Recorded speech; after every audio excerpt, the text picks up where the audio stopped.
여러 군데서 이렇게 증거가 되고 있죠.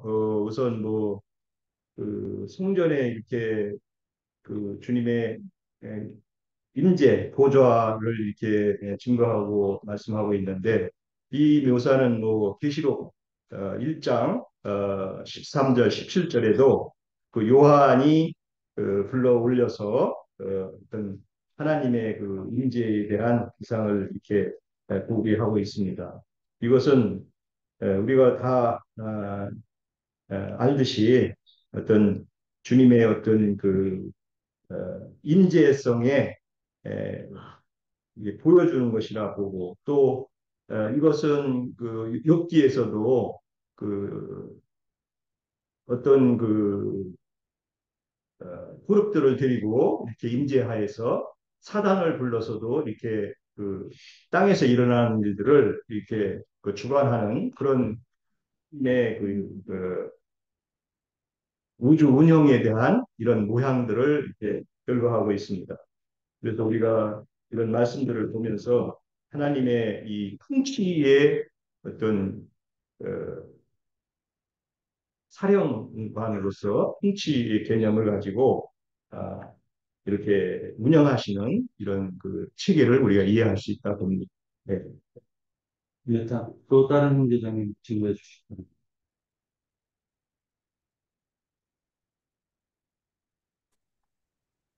저 우선 그 질문지를 전번에 만들으라고 그래서 만들었었는데 그 질문지 질문지 다시 또 방식이 바뀌어가지고요. 그 질문지 말고 그냥 1, 했어요. 2절, 3, 4절 이런 형식으로 나가려고 합니다. 예.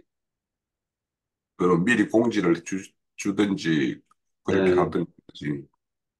하여튼 저 이게 지금 그 약간 좀 변형이에요. 네. 우선 이 우리가 이 그 이사야 선지자가 소명을 받는 그 기록 내용이 이제 6장이에요. 그러면 이제 왜 이사야가 이 시대 때 이렇게 말씀을 이렇게 하나님으로부터 부름을 받게 되는가 하는 것을 우리가 생각해 볼 필요가 있는데 여기 보면 우시야 왕이 죽는 때라고 되어 있어요. 그러면 우시야 왕이 그 시대 때 유대인들에게는 어떤 왕으로 이렇게 자리매김이 되어 있었을까를 생각해 보면 우시야 왕은 제2 솔로몬 시대와 같은 그 영화를 누렸던 시대예요. 그걸 불러왔던 시대예요. 그러면 그 시대 때, 그 이전에 많은 어떤 주변 나라로부터 침해를 받고 이러다가 우시아 왕 때는 오히려 그 일대를 이렇게 통치하는 그런 나라로 이렇게 세운 그런 대표적인 왕으로 이렇게 불려졌어요. 그래서 우시아 왕 같은 경우에는 하나님을 경외하는 자였었어요. 그래서 하나님이 그와 함께 하심으로 이런 어떤 그 힘을 가지고 있는 그런 나라를 세우게 되었는데 이제 말년에 사실은 이제 우시아가 그런 어떤 초심을 잃어버린 그런 모습으로 우리에게 이제 비춰주죠. 그래서 이제 우시아 왕이 이제 죽는데 그때 그러면 남유다 땅에 있는 사람들이 그 시대에 어떤 신경이었을까를 생각해 보면 이제 뭐 예를 들면 이런 거를 생각해 보면 좋을 것 같아요. 우리나라 그 예전에 음, 박정희 대통령이 죽었을 때 온 국민들이 그 당시에는 이제 박정희 대통령이 어떤 사람이었는지 이제 잘 알지를 못했죠. 단지 보릿고개를 넘기게 해줬던 그런 어떤 그 대통령으로 알았기 때문에 그래서 그가 죽었을 때 우리 모든 사람들이 이제 굉장히 슬퍼했던 것 같아요. 저도 이제 그런 그 감정을 가지고 어렸지만 그렇게 보냈던 것 같은데 그 우시아 왕이 죽었을 때 아마 그런 신경이었을 거예요. 그러면 이제 우시아 왕이 그 당시에 어떤 땅에서의 어떤 그런 왕으로서의 어떤 모습을 보였다라면 이 이사야를 찾아온 어, 하나님 이분이 어떤 분인가 누가 참 왕이었는가 이런 것을 이제 보여주는 한 모습이기도 해요. 왜냐하면 우시아 스스로가 선지자로 부름을 받기 전에는 이도 왕족이었어요. 저기 이사야 자체가. 그러면 자기가 그렇게 따르고 섬겼던 그 왕을 이렇게 보내는 그런 입장에서의 어떤 그 상실감 이런 거에 빠져 있을 수도 있어요. 이사야 선지자. 그래서 하나님이 그런 어떤 그 상황에서 내가 참 하나님이고 참 왕이다라는 것을 이렇게 보여주는 모습이라고 볼 수도 있고, 그리고 이제 우리가 그 대표적인 인물들, 그 호세아나 에스겔이나 모든 선지자들은 하나님이 이렇게 찾아와서 그를 만나준다라는 거예요. 바울도 맨 마찬가지고. 그래서 이제 그렇게 만나주는 어떤 모습에서 이런 그림인데, 이제 우리가 질문지에서 두 번째 이제 그 서랍천사와 그 거룩천사의 모습의 차이에 대해서 한번 이렇게 말해보자라고 그랬는데, 우선은 이제 대표적으로는 거룩천사 같은 경우에는 하나님 보좌를 이렇게 언약궤 위에 거기에 지키는 어떤 거룩천사로 많이 이제 우리가 그 성막의 지성소의 어떤 모습을 이렇게 알고 있어요. 그런데 이제 거룩천사는 날개가 네개예요. 그런데 서랍천사는 날개가 6개예요.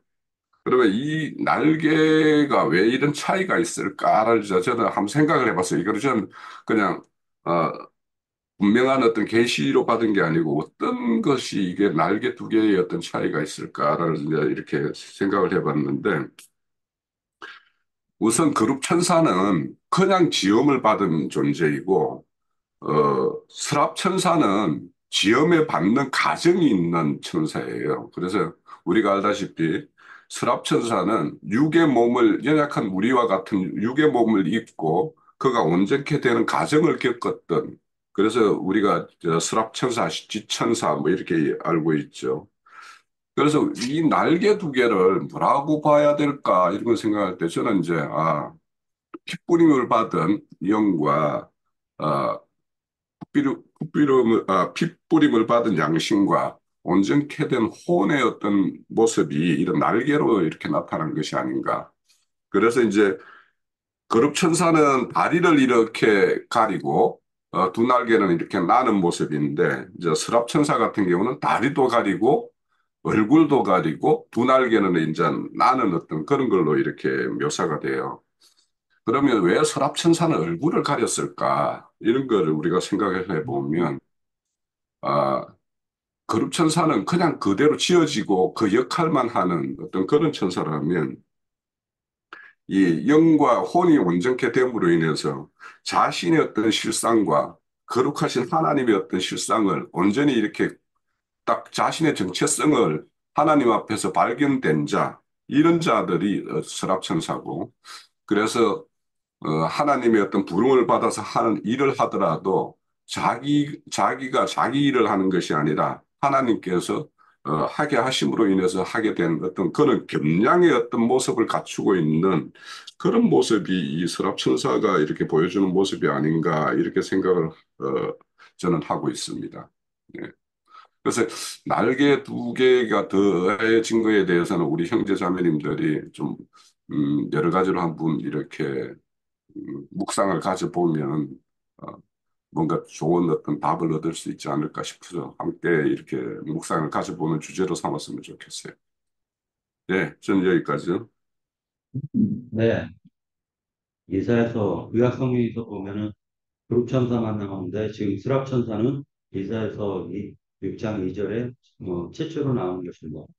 자, 그러면은 스랍은 왜 날개가 깜짝 6개고 그 다음에 그룹은 날개가 네 천사인가 이 부분에 대해서 증거하실 텐데 자매님들 계시면 증거해 주시기 바랍니다.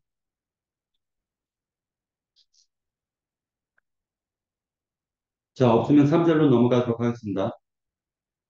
3절 서로 불러 이르되 거룩하다 거룩하다 거룩하다 만군의 여호와여 그의 영광이 온 땅에 충만하였도다. 자, 이 부분에 대해서 증거하실 텐데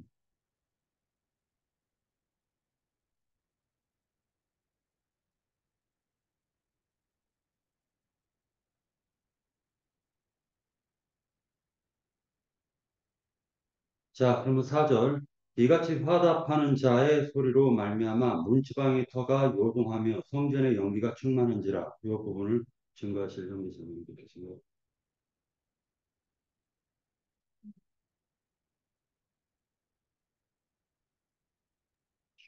그게 그 저희들 질문지 3번하고 좀 그 중첩된다라는 생각이 드는데요. 우선 그 저는 왜 이렇게 이런 어떤 환상을 통해서 하나님이 선지자 이사야에게 어떤 모습을 보여주기를 원하셨을까 이런 걸 생각을 해보면 여기 보면은 호칭이 만군의 여호와예요. 그러니까 군대를 동원하시는 하나님이에요. 뭐 다른 데 보면 영광의 하나님, 다른 얼마든지 표현이 있는데 만군의 여호와 하나님이라고 하시는 것은 앞에 1장에서 5장까지의 어떤 내용을 보면 하나님이 이렇게 유다가 하는 그런 어떤 모습을 보고서 굉장히 녹아 발한 어떤 상태예요. 그러면 이 군대를 동원해서 이들의 어떤 그 죄에 대해서 징벌을 할 것을 이렇게 생각하시는 하나님으로 이렇게 등장하는 모습이 만군의 여호와 하나님으로 이렇게 불러진다라는 생각이 들고 그 앞서서 이제 거룩하다 거룩하다 거룩하다라고 하면 이제 저는 이거와 함께 계시록 보면 화 이런 걸 선언을 해요. 그러니까 거룩하신 하나님이 앞서서 이 앞에서 1장에서 5장까지 보였던 그 남유다와 함께 할 수 없고 그래서 그들이 계속 이런 어떤 그 행태를 그 버리지 않는다라면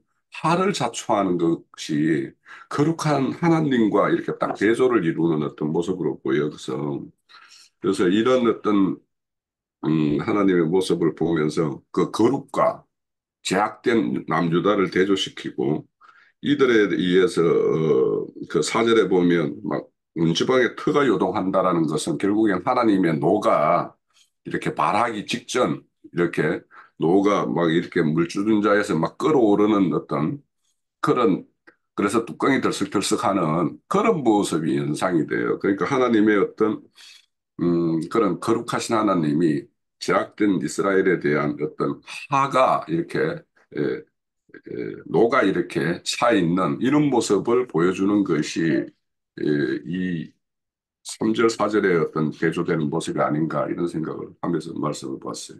음, 그냥 또 다른 형제자매님들 증거하시기.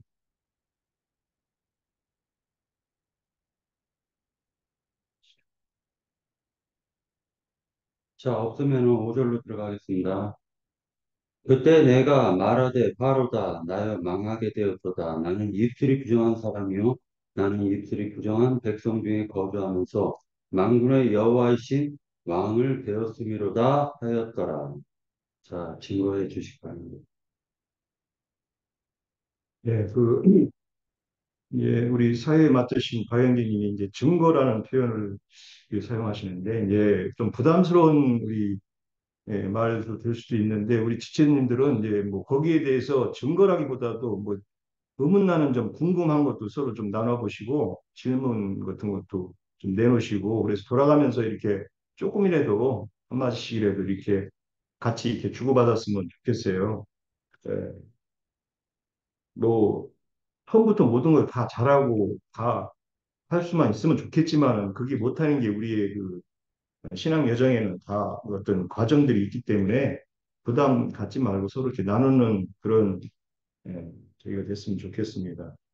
저는 이제 어, 이사야가 이렇게 그 부정한 입술을 자기가 고백을 하는데 사실은 우리가 첫 아담 타락한 인류 안에서는 뭐 어, 거듭나기 전도 거듭나서도 어린아이와 청년과 장년의 과정을 거치는 중에는 거듭난 사람임에도 하나님의 백성임에도 이렇게 그 계시가 없고 어떤 분량이 약하다 보면 어,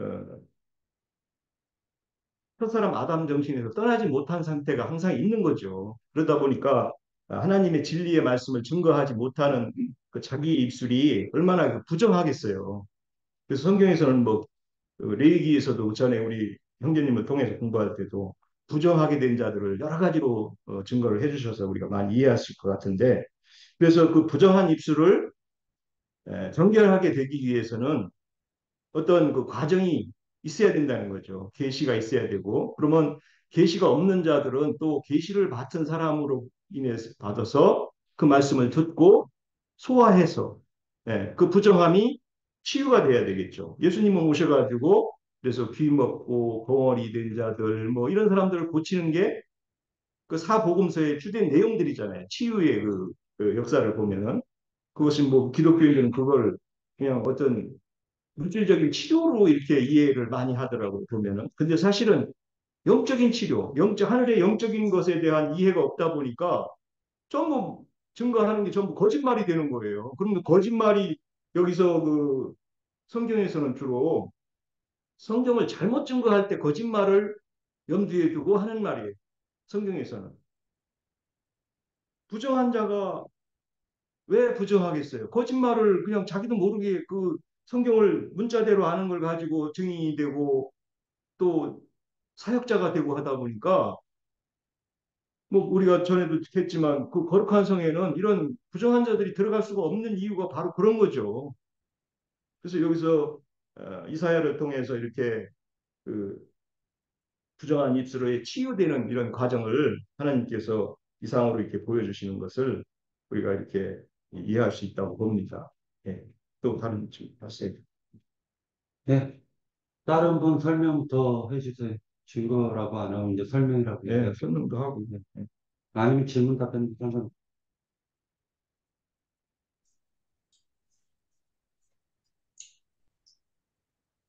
자, 없으면 6절로 네, 넘어갈게요. 제가, 네, 리나자매님 말씀하세요. 네, 제가 조금 하고 싶은 말은 여기에서 지금 말씀이 흘러가는 것이 이제 그 스랍 천사의 모습이 이렇게 소개가 되어졌고 또 그 스랍 천사들로 인해서 거룩하다, 거룩하다, 만군의 여호와여 하면서 하나님을 이렇게 찬양하는 그런 소리가 같이 이렇게 충만하게 들리우는 그러한 상황이 지금 이렇게 여기서 보여지고 있거든요. 그러면서 하나님이 그 문지방에 터가 요동하며 하는데 아까 홍 형제님은 하나님의 어떠한 화내심 뭐 이런 그러한 것 쪽으로 이야기를 조금 하셨던 걸로 제가 기억은 해요. 네, 확실히는 모르겠는데 그렇게 들었어요. 그랬는데 이제 저는 그것보다도 하나님께서 문지방에 터가 요동하며 하는 것은 하나님의 임재를 상징하는 것이 아니었나. 그래서 어, 터가 요동하며 하는 것이 그 믿는 이들의 아니면은 여기서 말하면 이사야 선지자는 자기 안에서 하나님의 임재가 자기 안에 오는 그러한 것을 설명한 것이 아니었나 싶고 연기가 충만한지라 하는 것도 역시 우리가 구약에서 출애굽기나 그런 데서 봐도 연기가 성전의 연기가 충만하다 하는 것이 하나님의 어떠한 임재가 거기에 있는 것을 상징하는 것이 아닌가 하는 그런 것으로 저는 이렇게 그쪽으로 생각을 해봤어요. 그래서 거기에서 이제 5절에 보면은 이사야가 이제 망하게 되었도다 하면서 굉장히 두려워하는 것을 고백을 하는 것이잖아요. 그래서 그러면서 자기는 부정한 사람이고 이렇게 하늘의 어떠한 그런 천사들을 대할 그러할 저기가 못 되는데 하나님의 임재 아래 있는 것이 무척 두려운 그러한 상태에서 나는 망하게 되었도다 하는 그러한 걸로 표정이 되었었고 왜냐하면 자기는 입술이 부정하고 하고 그런 자격이 없는 사람인데 여호와 지금 왕을 배웠다 하면서 그 두려운 상태를 얘기를 하니까 이제 그때 스라 천사가 나타나서 불치갱이로 입술을 대면서 네 죄 사함이 되어 사하졌다 하면서 이사야를 안정을 시키고 또한 같은 그 자유함에서 이렇게 쭉 말씀이 이어져 가는 것이 아닌가 하는 그런 쪽으로 저는 이해를 좀 해봤어요. 여기까지 할게요. 네. 말하고자 하는 것이 전달이 됐나 하는 것은 모르겠는데 어쨌든 준비를 하지 않고 이제 지금 이렇게 네, 느끼는 이 정도면 충분히, 감정에서 충분히 그 증거 됐고요. 아니, 그 설명 네, 됐고요. 네, 영을 만졌으면 하는 그런 네. 바람에서요. 네. 자, 이제 이 5절에 대해서 더 증거하실, 설명하실 형제 자매님들 계신가요? 자, 없으면은 6절로 넘어가도록 할게요. 그때 그 수랍 중에 하나가 부젓가락으로 재단에서 지붕과 핀 숯을 손에 가지고 내게로 날아와서, 그 부젓가락이라고 했는데 부젓가락 뭔 줄 아세요? 부젓가락? 네. 불 쉽게 글씨게? 이렇게 쓰는 씹어내는. 자, 이제 요 6절에 대해서 친구들 설명해 주시기 바랍니다. 말하기 바랍니다. 이제 말로 얘기를 해야 됩니다. 말씀해 주시기 바랍니다. 네. 저, 질문도 좋고.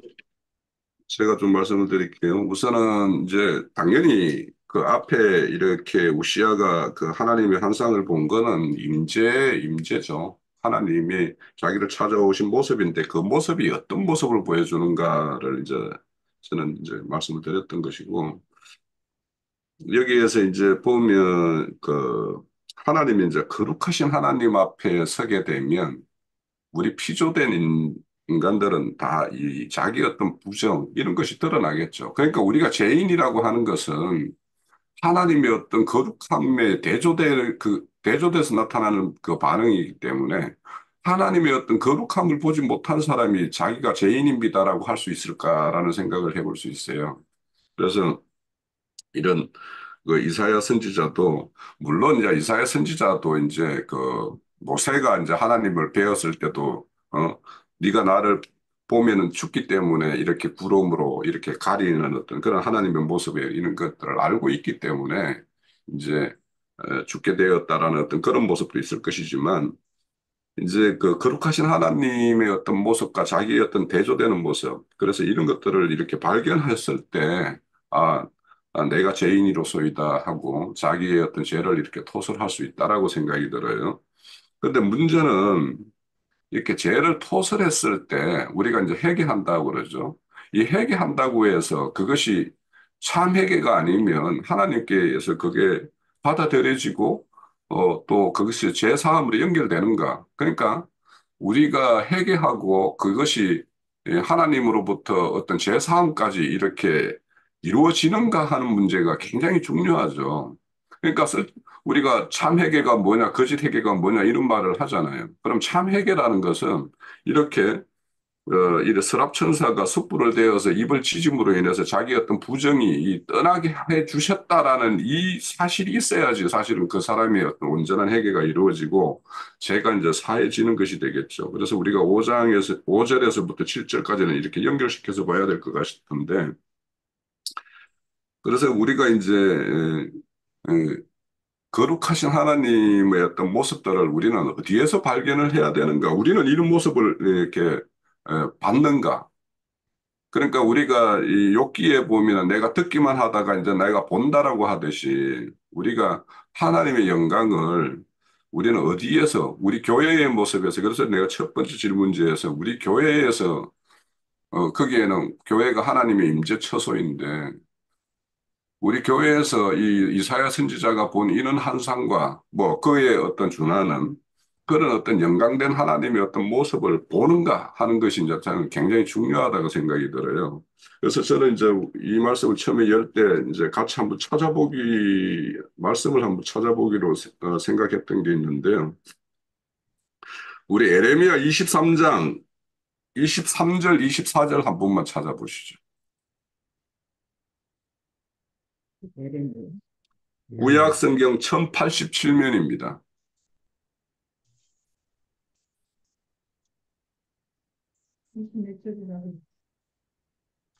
자, 제가 읽어볼게요. 에레미야 23장 23절 24절이요. 여호와의 말씀이라 나는 가까운 데 있는 하나님이요 먼 데 있는 하나님은 아니냐. 어, 여호와의 여호와의 말씀 말씀이니라. 음, 사람이 내게 보이지 아니하려고 누가 자신을 은밀한 곳에 숨길 수 있겠느냐. 여호와가 말하노라. 나는 천지에 충만하지 아니하냐. 내 네, 이름으로 거짓을 됐습니다. 자, 여기 보면 하나님은 온 천지에 충만하신 분이라고 말씀을 하고 있어요. 그래서 우리가 이제 이 천지를 바라보는 이제 눈이 어떠하냐에 따라서는 늘 하나님의 영광을 볼 수도 있고 어, 전혀 뭐 우리가 늘 이렇게 육신의 눈으로 보는 걸로만 보이는 이런 어떤 세계로만 볼 수도 있어요. 그래서 저는 이제 이런 걸 보면서 우리 쉽게는 우리 여기 이제 그 베란다만 봐도 이제 날씨가 풀리니까 군자란이 이제 꽃이 피고 뭐 난에 조그마한 이그뭐이 꽃망울이 이렇게 펴져가 나와요. 참 저런 거 보면 겨울에 보면 이제 그게 거의 죽은 듯 해가지고 그냥 위에 잎들을 다 잘라내고 그냥 주기적으로 물만 줬을 뿐이에요. 저는 저게 살까 죽을까. 그런데 이제 그 저런 것들만 보더라도 그 생명의 어떤 거는 강인함도 보고 또 어떻게 어떤 거는 보면은 이제 보잘것없이 이렇게 저는 것들도 보고 이렇게 되는데 그래서 저는 이제 하나님의 영광이라는 것은 작은 것 가운데에서도 우리가 그 어떤 소중한 것들을 이렇게 발견할 수 있는 그런 눈이 있게 되면 우리는 그런 어떤 영광을 선지자가 이렇게 보는 영광과 같은 그런 영광을 발견할 수 있다라고 생각이 들어요. 그래서 우리가 어떤 이런 에스겔서나 뭐 이사야 선지자가 본 이런 어떤 장엄하고 우리가 상상할 수 없는 어떤 그런 형상을 그림으로 이렇게 그려진 것들 이런 것들을 보면 우리는 그런 것들을 직접 못 본다 하더라도 어, 또 사울이 이 바울 될 때 그 다메삭 도상에서 이렇게 하나님의 음성을 들었을 때 그런 것들을 통해서 우리가 하나님의 어떤 영광을 이렇게 캐치하고 볼 수 있는 그런 것들이 이제 우리 스스로의 어떤 그런 영감이나 이런 게 이렇게 열려 있어야지 우리가 늘 하나님을 이렇게 모시는 사람으로서 하나님의 영광을 이렇게 함께 하는 사람으로서 그렇게 그에 속한 사람이 되는 것이 아닌가 이런 생각을 하면서 제가 굉장히 참 둔하다 이런 생각도 하면서 앞으로 이런 부분에 대해서 어떤 어, 민감한 어떤 그런 영의 눈을 가질까 이런 것들을 생각하면서 저는 이 말씀을 봤어요. 그래서 우리가 오늘 살면서 우리 눈앞에 펼쳐지는 여러 장면들이 있는데 그런 장면들을 통해서 우리가 뭘 보고 뭘 발견할 것인가 이런 거에 대해서 한번 더 생각을 해보면 좋겠다. 그리고 우리 교회가 하나님의 영광의 처소인데 우리 교회의 모습에서 이 영광된 하나님이 이렇게 드러날 수 있는 모습 어떤 것일까? 그것을 이렇게 가리는 모습은 어떤 것인가? 어, 그게 그런 것들에 대해서 우리가 좀 생각을 해보면 우리가 교회를 생각하는 것도 좀 조심스럽고 뭔가 이렇게 모든 것에서 조심할 것은 조심하게 되고 어떤 것에서는 담대하게 될 것이고 이런 것들이 이제 될 것이다 이런 생각을 하면서 제 스스로의 어떤 둔한 어떤 그런 감각들을 한번 생각하면서 이 말씀을 봤습니다. 자, 그 재단이라고 했는데 여기 재단은 어딜까요? 6절에도 보면 부젓가락으로 재단을 고치는 거. 누가 말씀해 주실 분 계세요? 이 재단은 무슨 재단을 얘기하는 거예요? 다 아시죠? 이거 죄를 이렇게 처리하는 재단이기 때문에 이거는 노재단이 되지 않을까요? 죄를 사하는 것이니까.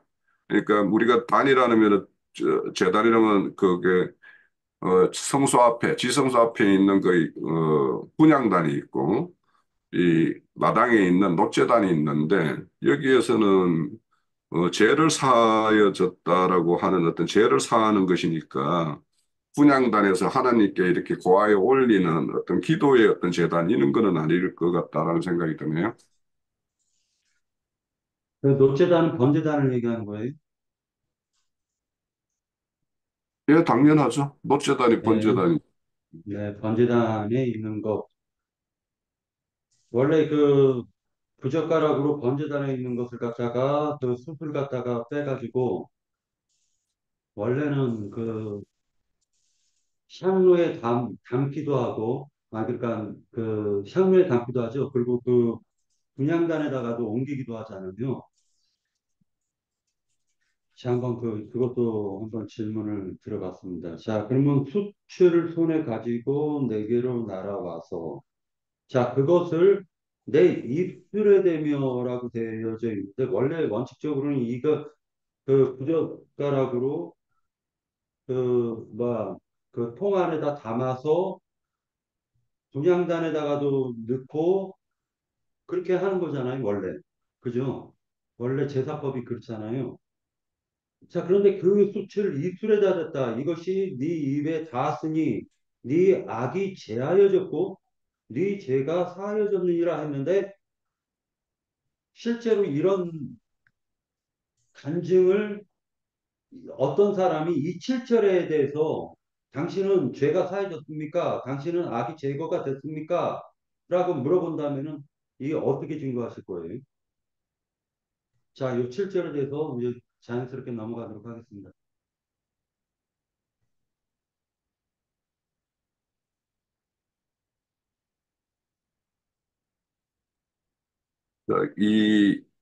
이 말씀은 우리 말씀 한 군데마다 찾아보죠. 이사야서 57장 19절.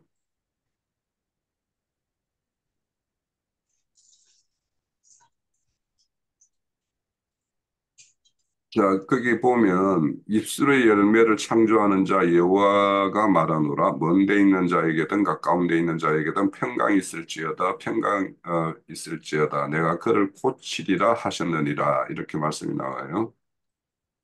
그러니까 입술의 열매의 어떤 고침을 받지 않은 자와 고침을 받은 자가 있다라고 생각이 들어요. 그래서 제가 이제 질문지 4번에 보냄을 받은 자와 스스로 온 자 이렇게 구분에 대해서 말씀을 드렸는데 하나님은 이제 금방 말대로 입술의 열매를 이렇게 짓는 자예요. 그래서 입술의 열매라는 말씀을 이렇게 찾아보면 히브리서 13장에도 보면은 참 입술의 열매가 어떤 것인가라는 것이 이제 거기에도 이제 말씀이 나와요. 히브리서 13장 15절에 그러므로 우리는 예수로 말미암아 항상 찬송의 제사를 하나님께 드리자.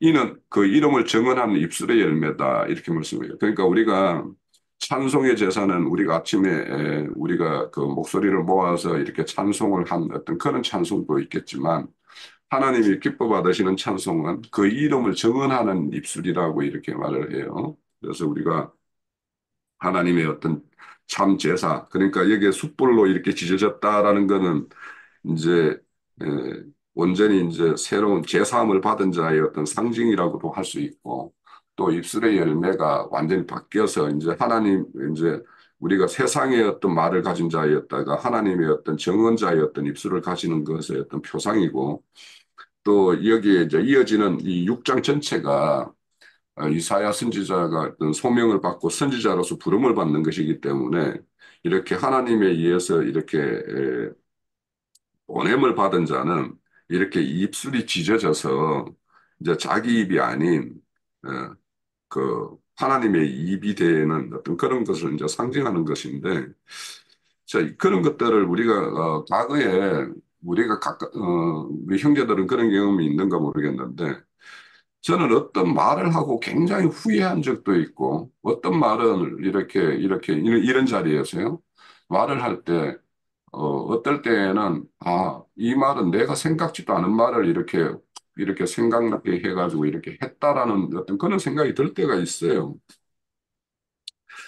그거는 이제 제가 의도하는 거와 상관없이 이제 이렇게 되어지는 일인데, 이제 어제 그저께 제가 금요일마다 앞으로 어떻게 될지 모르겠습니다. 우리 항영제가 이제 어떤 이야기를 나눴을 것 같은데 사실 금요일마다 내가 여호와의 증인들과 이제 토론을 하기로 했어요. 그들과 함께.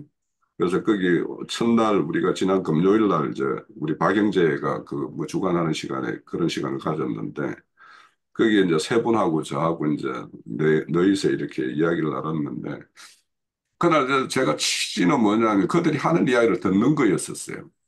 듣고자 이렇게 하는 거였는데, 근데 가서 이렇게 듣는 중에 그들이 하는 이야기를 질문을 이렇게 하다 보니까 내가 질문을 하고, 그들이 명확한 답을 이렇게 주면 내가 그 다음 말을 이어갈 이유가 없는데, 그들이 이렇게 하는 말이 내가 도저히 수용도 안 되고 명확하지도 않고 이러다 보니까 자꾸 내가 말을 하게 돼가지고 내가 말을 자꾸 하게 되는 거예요. 그래가지고 그들의 어떤 주장들이 성경에는 다른 말씀이 이렇게 있다 자꾸 이렇게 제시를 하다 보니까 이제 제가 오히려 말을 많이 하게 됐고 그날 뭐 모르겠어요. 저 없는 내가 먼저 빠져나오고 세 명이서 이제 좀 이야기 좀 나누겠다 그러고 다음 주제를 뭘로 할까 뭐 이런 말씀을 했었는데 그날의 이야기 같은 경우도 사실은 저한테 그렇게 번쩍번쩍 이렇게 무슨 말씀들이 막 생각나게 해가지고